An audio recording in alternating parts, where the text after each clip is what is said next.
Hello दोस्तों, welcome you all. स्वागत है आप सभी लोगों का कॉमर्स विद अनिल सर में। दोस्तों, ये 11 कॉमर्स का अकाउंट्स है और इसका आज होगा लेक्चर नंबर 3। क्योंकि इसके पहले मैंने आप 2 सेशन यार बोर्ड पे लिए थे, तो मैंने सोचा आज चलो स्क्रीन पे रिकॉर्ड कर देते हैं, देखते हैं इस पे अच्छा लगता है क्या लगता है। आप लोग रिएक्शन जरूर देना कि कौन सा मेथड बेटर है। मैं बोर्ड देखो, एक दो लेक्चर तो यार मैं इसे सिखा दूंगा, अकाउंटिंग टर्म्स ये वो दुनिया भर के जो भी है। उसके बाद के जितने भी लेक्चर्स होंगे वो बोर्ड पे हो पाएंगे, बिकॉज स्क्रीन इतना छोटा रहता है मोबाइल पे, एडजस्ट नहीं होने वाला है। ठीक है, चलिए आज का काम शुरू करते हैं। तो ऑलरेडी हम फर्स्ट 2 लेक्चर्स के अंदर हमने बुक कीपिंग के बारे में डिटेल में सीखा था कि बुक कीपिंग क्या होती है, उसका एवोल्यूशन कैसे हो, वो सारी चीज़ें। आज का हमारा सिंपल सा टॉपिक है। आज हमें क्या करना है, मीनिंग और डेफिनेशन करना है, दैट्स इट। ठीक है, सो मीनिंग आप सबको बता चुका हूँ। Book keeping means recording of business transaction in the books of account in a systematic way, and all monetary transactions are recorded date wise accurate for business result such a record at end of the accounting year. ये accounting year क्या होता है, ये हम आने वाले lectures में पढ़ने वाले हैं। फिलहाल अगर वो सिंपल भाषा में, बुक कीपिंग का मतलब होता है बिजनेस के ट्रांजेक्शन्स को सिस्टमेटिक तरीके से बुक्स ऑफ अकाउंट में रिकॉर्ड करना। इसमें सभी मॉनेटरी ट्रांजेक्शन्स रिकॉर्ड होंगे। मॉनेटरी मतलब ऐसे ट्रांजेक्शन जिसमें पैसे का इन्वॉल्वमेंट है। ये सारे के सारे ट्रांजेक्शन डेट वाइज होंगे, एक्यूरेट होंगे, और ये रिकॉर्ड होता है एक पर्टिकुलर पीरियड ऑफ टाइम के लिए। जैसे एक जॉइंट स्टॉक कंपनी अकाउंटिंग करती है तो वो एंड ऑफ द ईयर करती है, यानी कि पूरे साल भर का अकाउंट्स मेंटेन होता है जॉइंट स्टॉक कंपनी में। एक सोल ट्रेडर होगा तो वो एक दिन में, एक हफ्ते में अकाउंटिंग करता है कि इस वीक उसे प्रॉफिट हुआ, लॉस हुआ, बिजनेस अच्छा चल रहा है, खराब चल रहा है, ये सारी चीजें। सेकेंड पॉइंट है, bookkeeping is an art और science of systematic recording, classifying, summarising the financial transaction of the business particular period and generally 1 year. तो जहां पे ये 1 साल की बात कर रहा है, इसका मतलब होता है जॉइंट स्टॉक कंपनी। तो बुक कीपिंग आर्ट क्यों है, क्योंकि बुक कीपिंग को मेंटेन करने का तरीका, लिखने का तरीका अलग अलग होता है। एग्जाम्पल देता हूँ, जैसे आप कॉलेज में, स्कूल में अगर आप बॉयज़ की फेयर नोटबुक देखोगे तो हम कैसे भी बना डालते हैं, हम इतना टेंशन नहीं लेते, कौन सा भी क्वेश्चन किधर भी, कुछ भी कहीं भी रिकॉर्ड होगा। लेकिन गर्ल्स की नोटबुक देखोगे प्रॉपर मेंटेन होगा, सही तरीके से होगा, वो प्रॉपर अपना आर्ट का काम करती हैं। तो रिकॉर्डिंग अलग अलग होती है। उसी तरह बुक कीपिंग का मेथड, रिकॉर्ड करने का तरीका, सॉफ्टवेयर आप किस तरह से बनाते हो, दैट इज डिफरेंट। और ये हर किसी के पास नहीं होती। सही ट्रांजैक्शन को रिकॉर्ड करना, दिमाग लगाना, कितना प्रॉफिट है कितना लॉस है ये निकालना, इसीलिए एक आर्ट है। साइंस इसलिए होती है क्योंकि ये कुछ प्रिंसिपल्स को फॉलो करता है। देन क्लासिफाई करेगा कि कैश ट्रांजैक्शन कितने हैं, क्रेडिट के ट्रांजैक्शंस कितने हैं, और लास्ट में क्या करेगा, ये समरी फाइंड आउट करेगा, समराइज करेगा फाइनेंशियल ट्रांजैक्शंस को पर्टिकुलर पीरियड। और वो पीरियड कितना होता है, जनरली 1 साल का होता है।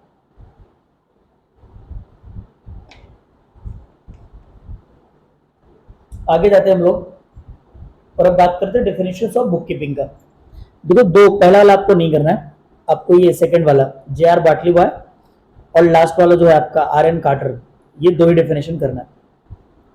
देखो, पहला डेफिनेशन है, bookkeeping is an art of recording books of account of the monetary aspect, commercial और फाइनेंशियल ट्रांजेक्शन। बुक कीपिंग क्या है, art of recording. J are Bhati भाई मुझे भरना था, मैं नॉट कॉट पढ़ लिया है, ये वाला आपको नहीं करना है। ठीक है, तो ये वाला आपको करना है, जे आर भाटली भाई कि bookkeeping is an art of recording business dealing in a set of books. Book keeping का सिंपल सा मतलब होता है, बिजनेस में जो भी डीलिंग्स हो रहे हैं, बिजनेस के जो भी ट्रांजेक्शन हो रहे हैं, उसको आप एक सेट ऑफ बुक्स में रिकॉर्ड करो। सेट ऑफ बुक्स का मतलब वो रजिस्टर, वो बुक्स ऑफ अकाउंट जिसमें आप रिकॉर्डिंग करोगे। Second definition R N Carter ने दिया कि bookkeeping is the science and art of correctly recording in the books of account all those business transaction that result of transfer of moneys पर। सो book keeping का मतलब, bookkeeping science है। Bookkeeping क्यों science है, क्योंकि जैसे science principles का यूज करता है, बुक कीपिंग में नियम कानून ये लगते हैं, उसी तरीके से बुक कीपिंग में भी, साइंस में ये सारी चीजें यूज होती है, बुक कीपिंग में ये चीजें यूज होती है। आर्ट इसलिए क्योंकि रिकॉर्डिंग सबका अलग अलग होता है। So book keeping is a science and art of correctly recording, यानी जो भी डेटा आप रिकॉर्ड करोगे, जो भी ट्रांजेक्शन आप रिकॉर्ड करोगे, करेक्ट होना चाहिए, date wise, amount wise, name wise. ऐसा नहीं कि किसी और का ट्रांजेक्शन किसी और की बुक में लिख दिया और किसी और अमाउंट के साथ लिख दिया। और कौन से ट्रांजेक्शन, वो सभी बिजनेस के ट्रांजेक्शन जिसमें पैसा या पैसे की वैल्यू ट्रांसफर होती है।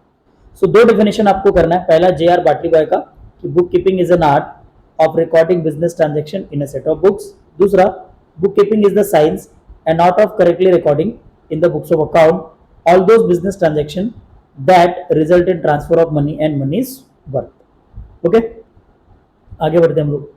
नेक्स्ट पॉइंट हमारा है features of book keeping.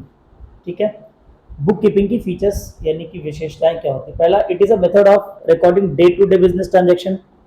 Book keeping में हम day to day business transaction को रिकॉर्ड करते हैं डेली बेसिस के ऊपर, क्योंकि बिजनेस क्या होता है, कंटिन्यूअस प्रोसेस है, तो भाई रिकॉर्डिंग भी क्या होगा, कंटिन्यूअस प्रोसेस होगा। आप ऐसा नहीं कर सकते कि एक दिन आपने बिजनेस के ट्रांजेक्शन्स को रिकॉर्ड किया और सेकंड डे आपने स्किप किया, ये नहीं हो सकता। बिजनेस में हम डे टू डे बिजनेस के ट्रांजेक्शन्स को रिकॉर्ड करेंगे। अगर आप गैप दोगे तो उसमें आपका जो एक्यूरेसी है वो खराब हो जाएगी, क्योंकि कुछ ना कुछ दिन का जो हिसाब किताब है वो रह जाएगा। Second, only financial transactions are recorded. So book keeping में हम लोग सिर्फ और सिर्फ क्या करेंगे, फाइनेंशियल ट्रांजेक्शन्स को रिकॉर्ड करेंगे, जिसमें पैसे का लेन देन होगा, वही ट्रांजेक्शन्स हम बुक कीपिंग में रिकॉर्ड करते हैं। बार्टर सिस्टम वाले ट्रांजेक्शन्स हम बुक कीपिंग में रिकॉर्ड नहीं करते। और जितने भी ट्रांजेक्शन्स होंगे वो हम रिकॉर्ड करेंगे स्पेसिफिक पीरियड ऑफ टाइम के लिए, लेकिन वो हमें काम आएगा फ्यूचर रेफरेंस के लिए। फॉर एग्जाम्पल, अगर आप एक जॉइंट स्टॉक कंपनी हो और आपने अगर 2022 और जो 2023 में रिकॉर्डिंग करी है, तो जाहिर सी बात है ये रिकॉर्डिंग जो होगा आपको अगले साल काम आएगा 2023 और 2024 के लिए, जो हमारा करंट ईयर चल रहा है।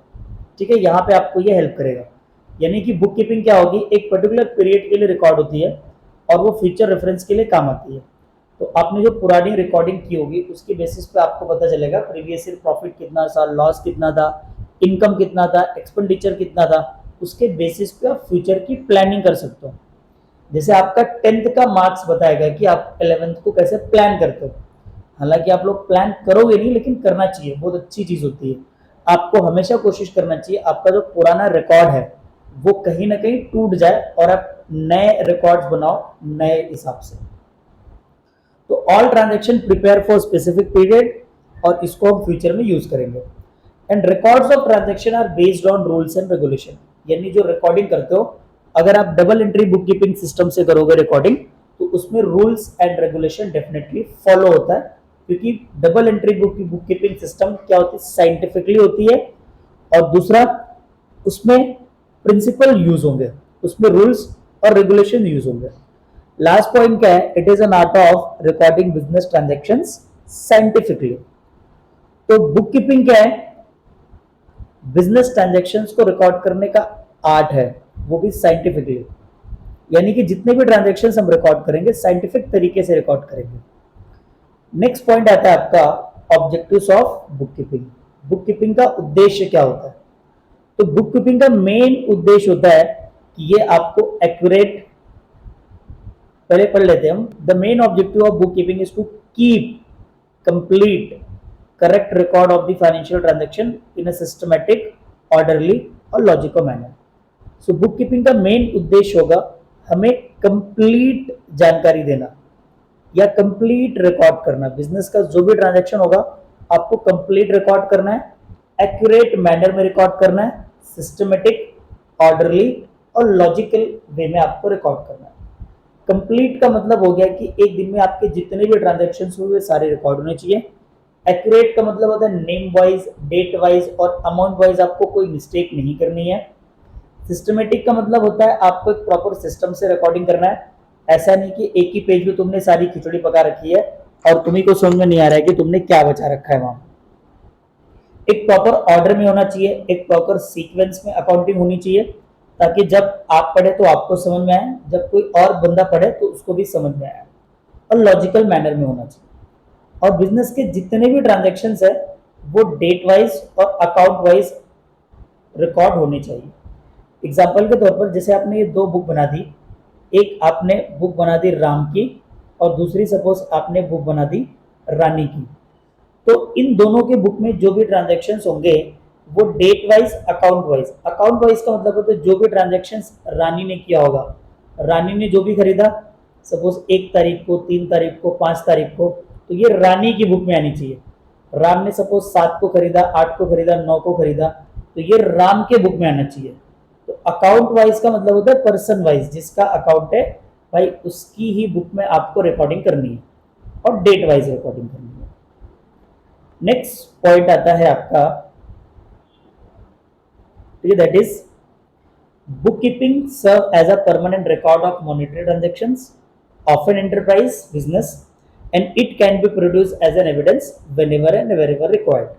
देखो बुक कीपिंग में आपने जो भी बातें लिख दी वो आपके लिए एक तरीके से परमानेंट रिकॉर्ड बन गया, वो आपके पास परमानेंटली पड़ा रहेगा और जब भी आपको एज एन एविडेंस इसे पेश करना होगा आप जब चाहें तब इसको पेश कर सकते हैं। कि सपोज आपने किसी को 2 लाख या 5 लाख रुपए की मशीन बेच दी और वो बंदा बोल रहा है कि इसने मुझे डिफेक्टिव गुड्स दिया, जबकि आपने प्रॉपर चेक वगैरह तरीके से किया था, और वो बंदा बोल रहा है कि नहीं ये 5 लाख रुपए में नहीं, इसने तो मुझे 4.5 लाख रुपए में दी थी और अब ये मुझसे 5 लाख रुपए मांग रहा है, तो आप वो बिल, आप वो रिकॉर्डिंग आप दिखा सकते हो कि देख भाई ये बिल है, यहाँ पे हमने 5 लाख रुपए का ट्रांजेक्शन लिखा हुआ है, ना कि 4.5 लाख रुपए का। देन फोर्थ पॉइंट है to know the profit and loss of the business transaction during financial year.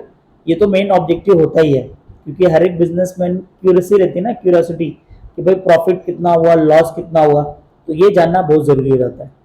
Next point है हमारे बिजनेस का टोटल एसेट और टोटल लायबिलिटी कितना हुआ। देखो एसेट्स का मतलब होता है कि बिजनेस की प्रॉपर्टी आपकी कितनी है और लायबिलिटीज का मतलब होता है बिजनेस का लॉस कितना है।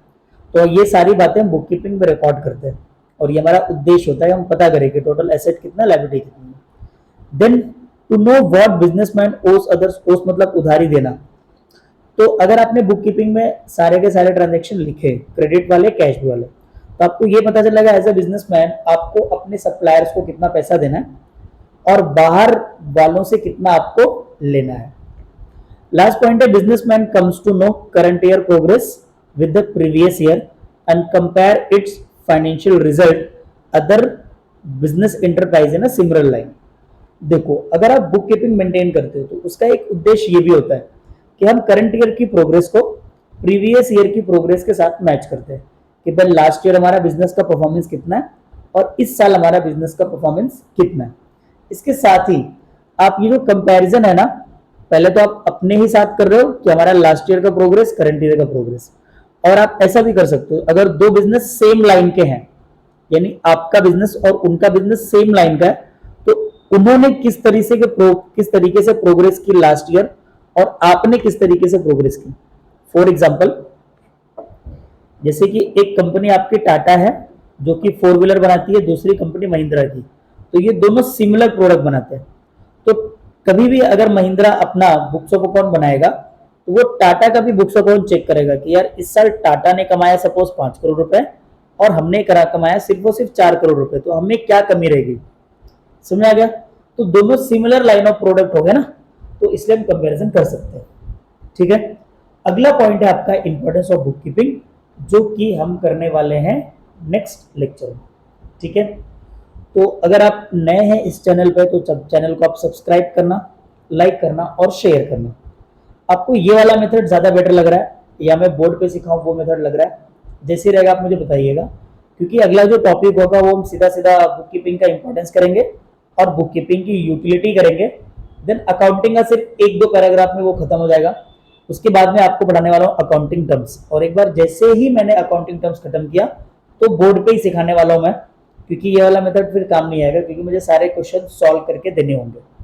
ओके, तो जो भी आपका फीडबैक रहेगा आप मुझे ज़रूर बताइएगा, मैं ट्राई करूंगा कि वीडियो क्वालिटी और इम्प्रूव करूं। Thank you very much for discussion.